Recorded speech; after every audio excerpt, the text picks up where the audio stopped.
정자기학 그 세 번째 강의는 전류 좀 두 번째 부분에 이제 표면 전류 밀도하고 부피 전류 밀도가 뭔지 간략히 좀 설명하도록 하겠습니다.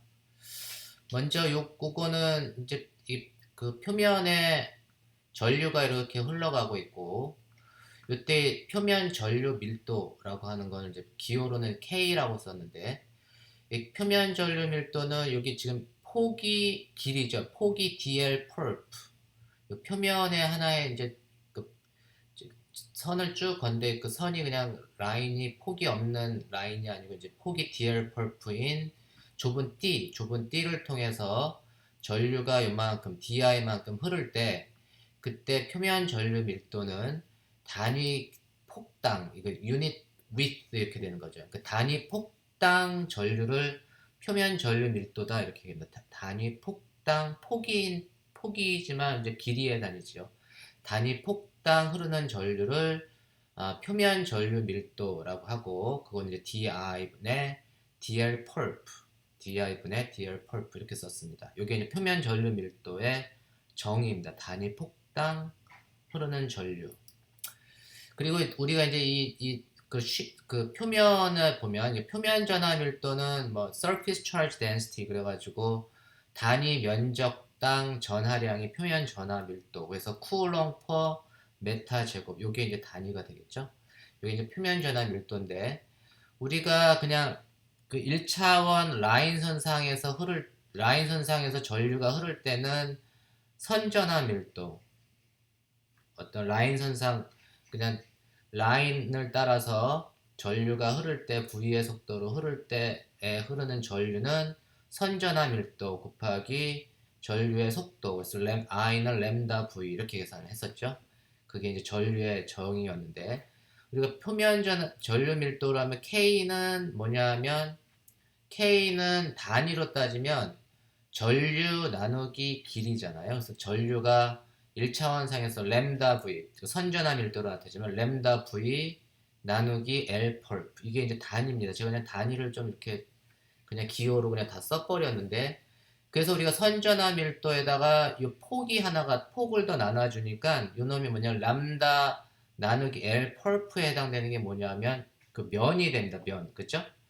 선 곱하기 폭을 곱해주면 이제 면이 그 되기 때문에 요놈을 램다 나누기 L 펄프가 뭐냐면 그 면전하 밀도에 해당되는 그래서 면전하가 표면을 따라서 이렇게 V의 속도로 이동할 때 표면 전류 밀도 K가 얼마냐라고 하면 K는 시그마 V 그 선전하 밀도를 해서 폭을 곱해주니까 그게 이제 단위 면적당 전하량, 단위 면적당 전하량이 돼서 시그마가 됩니다. 그래서 2차원 표면을 따라서 흐르는 경우에 표면 전류 밀도는 K는 시그마 V, 1차원 라인 선상을 따라서 흐르는 전류는 선전하 밀도 램다 V 이렇게 쓰게 됩니다. 그래서 이게 선과 면의 차이점입니다. 우리가 이제 표면 전류가 받는 자기력을 계산을 해주면 표면 전류가 받는 자기력 F는 V 크로스 B의 DQ 이게 이제 자기력이라고 했죠.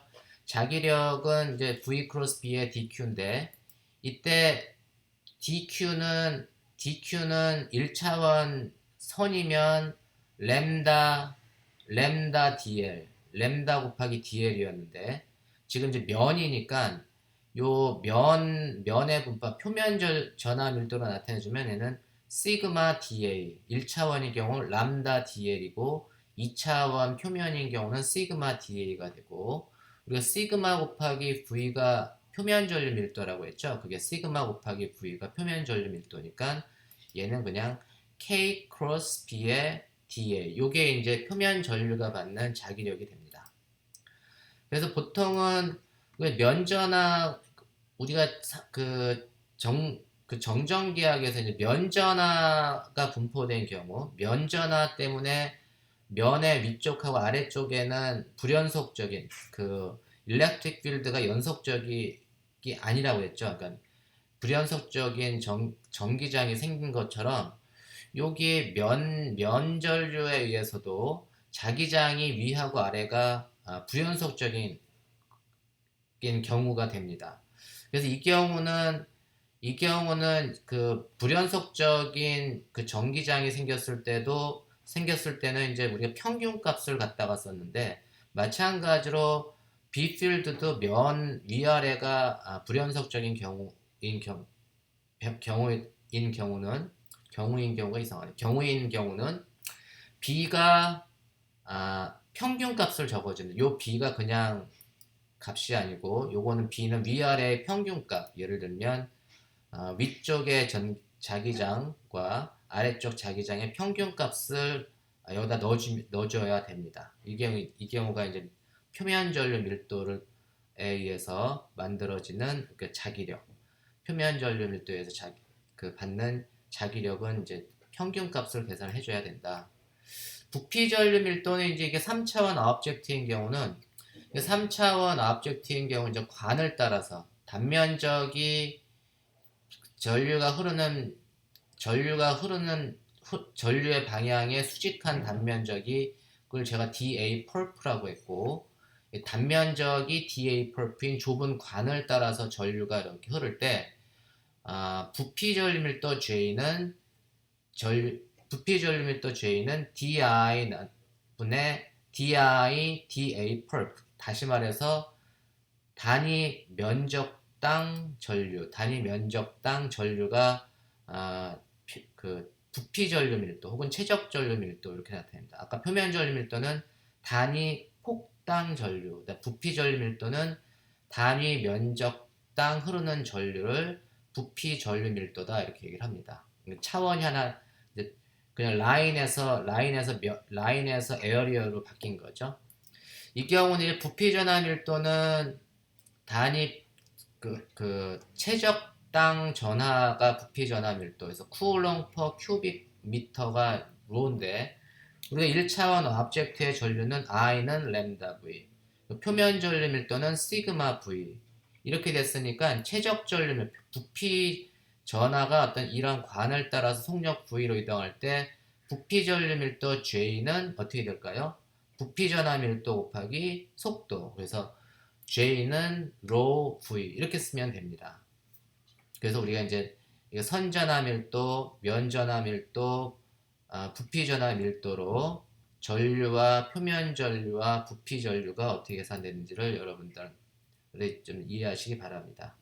이 경우도 이제 부피 전류가 받는 자기력은 F는 V 크로스 B DQ인데, 이 DQ도 뭐냐면 그 단위 최적당 전하량이 로잖아요.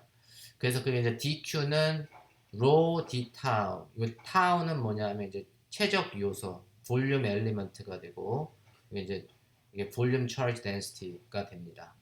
그래서 이제 DQ가 3차원 오브젝트인 경우는 로 D 타우, 그 다음에 로 곱하기 V가 부피 전류 밀도니까, 이 경우는 이제 3차원 오브젝트인 경우 J 크로스 B의 D 타우 이렇게 됩니다. 그죠? 그리고 우리가 이제 그러면 우리가 이제 우리 부피 전류 밀도에 대한 정의가 이렇게 주어졌는데, 요 놈이 이제 이 전체 단면이 아니고 전체를 다 적분한 면을 S라고 할게요. 그래서 면 S를 지나는 총 전류를 계산해 보면 그 총 전류 값은 JDA를 모든 DA 펄프에 대해서 다 적분을 해줘서 S까지 만큼 적분을 해주면 그게 요 면 전체를 흐르는 전류가 됩니다. 그죠? 그래서 I는 JDA 펄프. 요거는 그냥 우리가 요거는 뭐냐면 그 전류의 방향에 수직한 단면의 개념이니까, 그 놈은 우리가 이제 우아하게 그 스칼라곱을 써주면 되죠. 그래서 얘는 J.DA를 S 전체 면에 대해서 적분을 해주면 그게 면 S, 어떤 특정한 면 S 전체를 통과하는 총 전류를 나타내게 됩니다.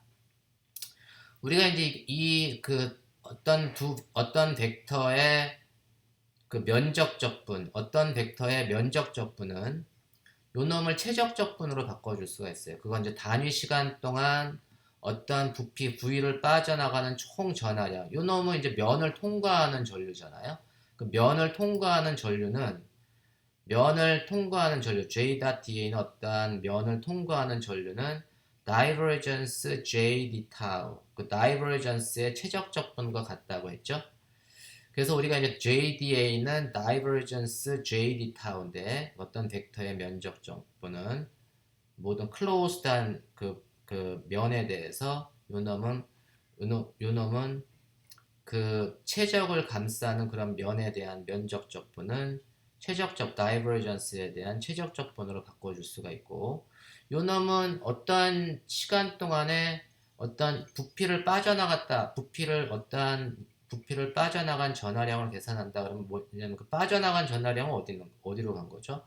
전하는 보존돼야 되니까 빠져나간 거는 단위 시간 동안의 전하의 감소량에 해당되는 거죠. 그러니까 전하가 줄어든다는 개념은 단위 시간 동안의 전하가 시간에 따라서 전하가 감소한다. 마이너스는 이제 전하가 줄어든다. 이제 이런 개념입니다.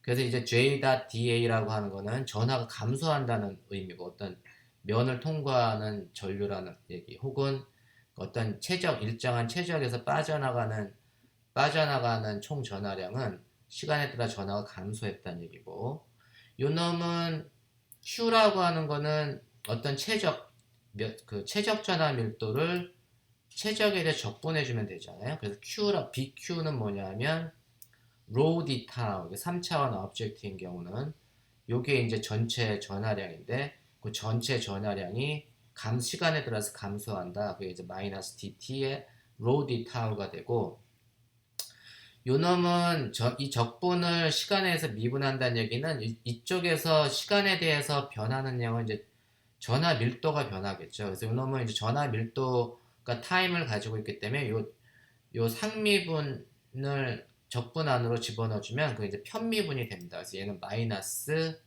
뭐 d rho dt d rho dt 그 파셜 데리버티브로 바뀌고 그게 이제 d tau 이렇게 됩니다.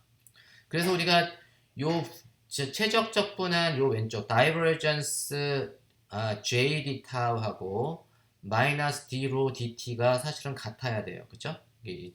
그래서 이 두 식이 같은 표현입니다. 그래서 요놈과 요놈을 비교를 해주면 이 divergence j는 마이너스 d rho d tau 이렇게 되고 요놈을 갖다가 우리가 보통 이제 연속 방정식이다, continuity equation이다 이렇게 얘기를 합니다. 이해하셨나요? 전하의 흐름은 부피를 어떤 일정한 최적을 빠져나가는 전하는 그 전하 밀도가 시간에 따라서 감소하는 거다 그런 의미입니다.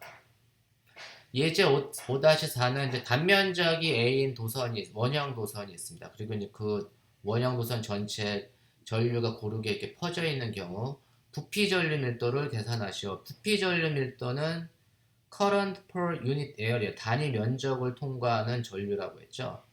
부피 전류 밀도는 단위 면적을 통과하는 전류. 그러니까 단위 면적은 이 경우 이제 반지름이 A인 원형 노선이니까 파이 A 제곱분의 I 뭐 이렇게 되면 되겠죠. 파이 A 제곱분의 I가 부피 전류 밀도가 되고 만약에 이제 중심축 이게 중심으로부터 S만큼 떨어진 지점에서 전류 밀도가 거리에 비례하는 함수로 거리가 멀어질수록 전류 밀도가 증가하는 경우네요. 이때 이제 K는 상수고 S는 중심에서부터 S만큼 떨어진 중심축으로부터 떨어진 거리가 S일 때 전류 밀도가 S의 함수로 주어지면 이때 이 도선에 흐르는 총 전류는 어떻게 되는 거죠? 도선에 흐르는 총 전류는 I는 J.DA 뭐 이렇게 J.DA 혹은 J의 DA perp 이렇게 되는 거잖아요. 우리가 J라고 하는 거는 뭐 KS니까 여기 내가 지금 S를 내가 여기다 쓰고 싶은지 라지 S 여기 스몰 S하고 헷갈릴까봐 이걸 살짝 그냥 약간은 조금만 전에는 S라고 썼지만 이걸 A로 그냥 바꿨습니다. 제가 편의상 요놈하고 헷갈릴까봐 이 J는 S의 함수 KS가 되고 그럼 DA perp는 어떻게 되죠? 이 단면적은 여기에 있는 단면적은 어떻게 되는 거죠? 우리가 요놈의 단면을 보면 중심축으로부터 S만큼 떨어진 거리에 요만큼의 띠를 이렇게 만들고 폭이 dA 그 다음에 그 띠는 뭐냐면 요 앵글이 d파이만큼 돼 있을 때 요 지금 이 밴드로 만들어진 그 에어리어 엘리먼트 면적 요소라고 할게요. 요게 이제 dA 펄프에 해당되는데 요 면적 요 D의 면적은 어떻게 되는 거죠? S 곱하기 ds 곱하기 d5 뭐 이렇게 계산하면 되겠네. 그래서 요 D의 에어리어 엘리멘트는 S 여기서부터 중심에서부터 여기까지의 거리가 S 그 다음에 두께가 ds 그 다음에 요 앵글 요 부채꼴의 앵글이 d5니까 이게 DA 펄프는 SDS D5 이렇게 됩니다. 그래서 그냥 대입해주면 돼요. 그래서 KS J는 KS 면적 요소는 SDS D5 근데 파이는 0에서부터 2파이까지 한 바퀴 돌려주면 되고 나머지 놈은 파이 디펜던스가 없으니까 얘는 그냥 독립적으로 적분해주면 되겠네요. 2파이가 나오겠네요. 2파이 K가 컨스탄트로 바깥으로 빠져나가고 S 두 개가 있어서 S제곱 DS를 0에서부터 A까지만 적분을 해주면 되니까 이게 3분의 A 3승인가요? 그래서 정답은 뭐 2파이 K 3분의 A 3승 이래서 우리가 전류 밀도가 이렇게 주어지는 경우에 이 전류 밀도가 거리에 따라 거리 함수로 이렇게 주어지는 경우에 그 도선 전체를 흐르는 총 전류를 이런 식으로 계산을 해주면 된다. 제가 이제 다음 시간에는 4장은 비오사바르 법칙에 대해서 강의하도록 하겠습니다.